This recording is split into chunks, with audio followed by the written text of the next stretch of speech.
As a couple from a multicultural family, you bring together diverse background and tradition.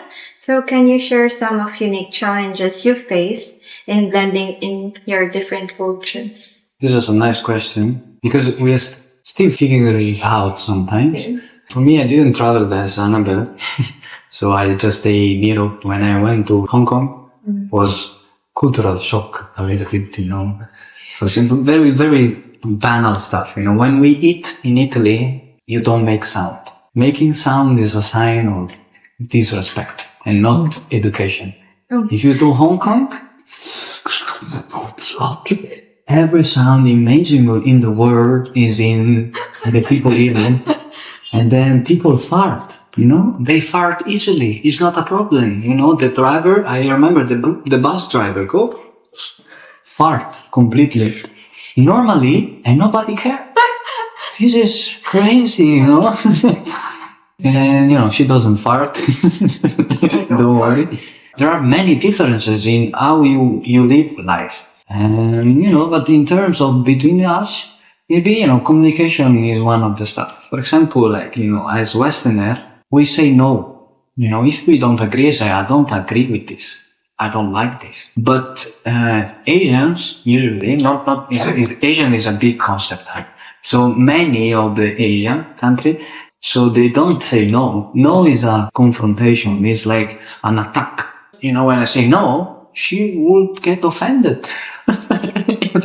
She would feel attacked and she's shutting out. Anyway, for saying something about this, I can see deeply how nice are these kind of international couple. Because for me, I can see now Asia is something I connect with deeply because she's my wife. So for me, a Chinese person somehow represent my wife. So I can't hate Chinese people because it's like hating my wife.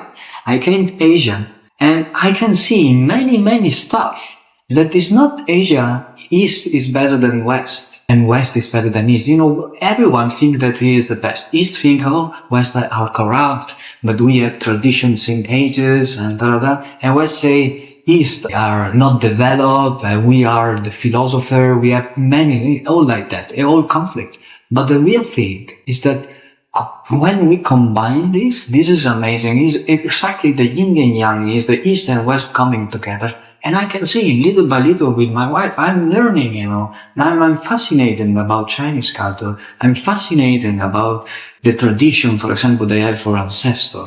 The tradition they have for grandparents, the tradition how the family is built, or the yin-yang concept in the medicine. Many stuff that are amazing. Through combining, I'm feeling grateful of this couple because I'm learning and I'm so excited about it. Yeah, for me, it's probably something similar. Like on my side, there's a saying in China where the priority is the harmony. So then sometimes, because we want to maintain the harmony so much, we don't confront. Confrontation is very, very uncomfortable for, at least in my culture. And for Chinese, we're very rounded people.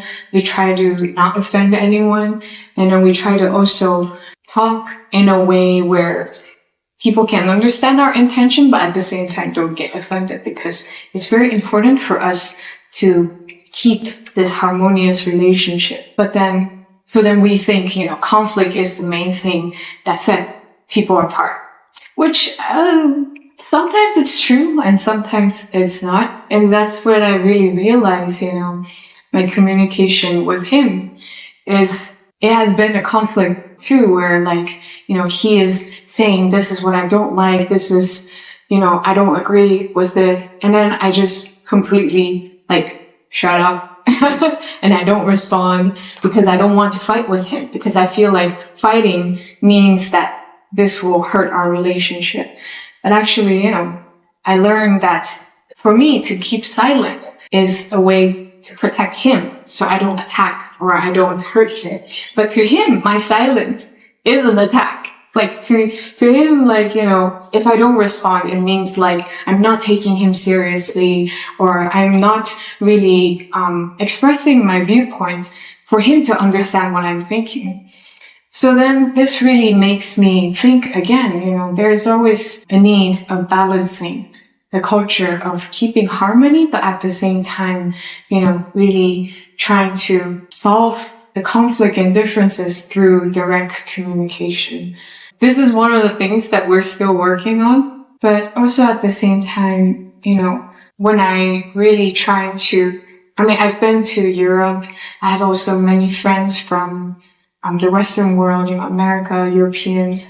I can really admire the way of they're not afraid to express themselves, whether it's really trying to show that the kind of confidence they have to show the world this is what I can do, and then really not compromising and really standing up for their own belief. This is something that we like in Asia, I would say. We're always taught to stay humble, which is very important. Humble is a very noble virtue. But, because of that, sometimes we also neglect the side of really expressing who you are or standing up for our own rights and viewpoints. So yeah, I think I am truly grateful for the tradition Father Moon and Mother Moon has set for us.